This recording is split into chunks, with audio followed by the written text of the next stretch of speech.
Hello mga kasinsin, good evening everyone. Okay, bago tayo mag-start is gusto ko lang sanang batiin kayo ng magandang gabi sa inyong lahat at eto ngayon yung kahapon nag-upload tayo ng about sa interview natin this coming February 22 sa Pilipinas at ito yung address ng agency Excel. So okay, magbibigay lang ako ng tips kung paano nga ba ang interview. Okay. Ang very very simple lang pero bago tayo mag-start is maraming salamat pala sa lahat ng mga nag-subscribe at mga magsasubscribe pa sa ating YouTube channel. Maraming salamat sa inyo.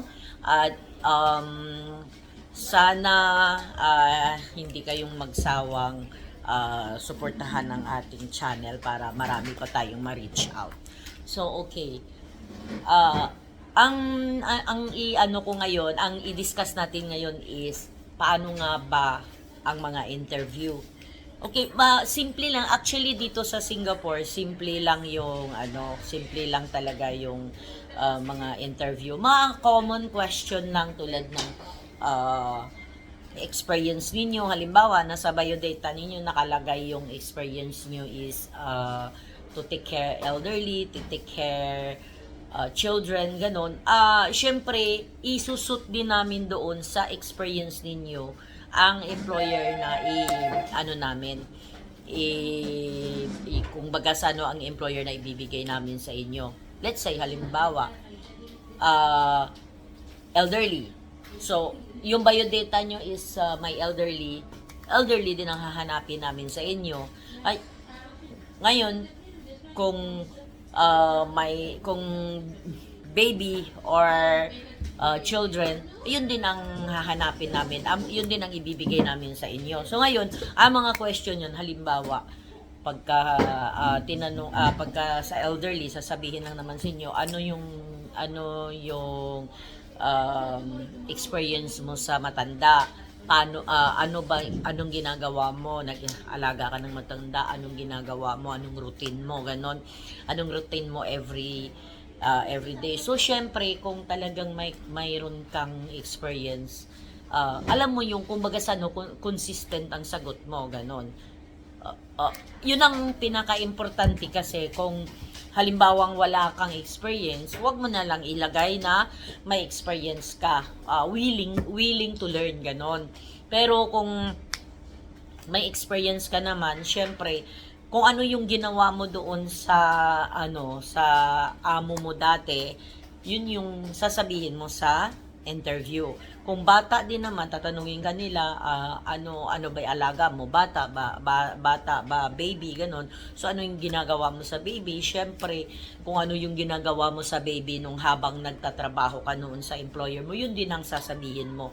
Para, kasi ang interview, ang pagkuha ng employer is naka-base din sa interview ninyo kung paano kayo sumagot sa mga question ng employer. Kasi minsan kahit sasabihin pa na may edad na kayo, na ako, 30 plus na, 37 years old, 38, 40, ganun. Medyo mahirap-hirap na yung nun. Pero kung magaling kayong sumagot at consistent kayo at nakikita ng employer na very, kayo, talagang, kasi, malalaman naman ng employer talaga, mafe-feel ng employer kung talagang experience ka nga, ganon. So, kung hindi ka naman, talaga, kailangan mong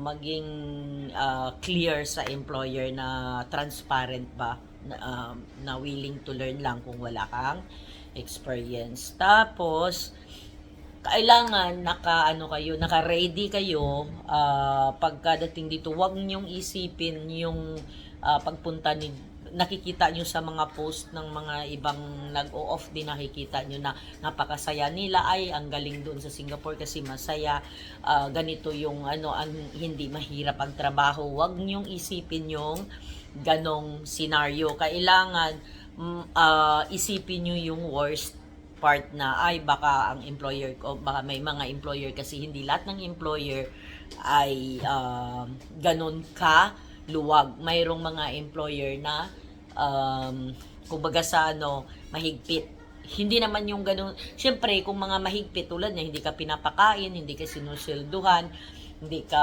pinapatulog, definitely, kailangan mo mag-report sa agency mo. Ngayon, anuhin namin yun, bibigyan na, i-actionan namin yun, yung ganon.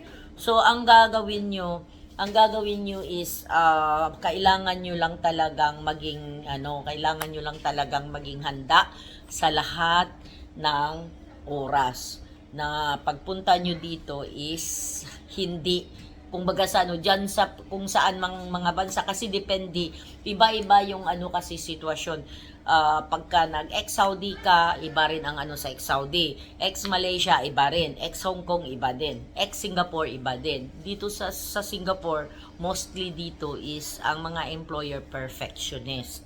Yun yung lagi nyong itatandaan. So, tulad ng sinabi ko, kung sa ngayon ay open kayo sa phone 24 hour, di ihanda nyo yung sarili nyo. Pagdating nyo dito is limited na ang paggamit ng phone ninyo. Like, in the night lang kayo maggamit ng telepono ninyo, after work ninyo, ganun, especially kung nag-aalaga kayo ng bata, talagang hindi nyo mahahawakan yung cellphone ninyo.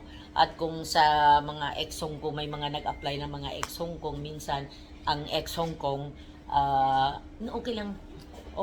Ang ex-Hong Kong is, ayan, may mga aplikante ako, nakita nyo yun. So, ang ex-Hong Kong naman is, open kayo doon na every Sunday off, ganon. So, dito, once a month off lang, minsan ang binibigay ng employer. So, yun lang ang mga lahat ng ninyo. Basta, pagka nasa interview kayo, laging nakafocus, consistent ang sagot, at saka kumbaga sa kung ano yung kaya nyong gawin, sasabihin nyo sa interview para at least ang employer maiinggan nyo. So yun lang guys, kita-kits tayo sa February 22. Nandyan kami sa Pilipinas for interview at yan yung address. Look for Sir Bert and Ma'am Chuna. So, yun lang guys. Thank you so much at maraming salamat sa lahat ng mga sumusuporta sa ating YouTube channel. And don't forget to subscribe, like, and comment, share ng ating YouTube channel para marami pa tayong ma-reach out na matutulungan natin. God bless everyone. Bye!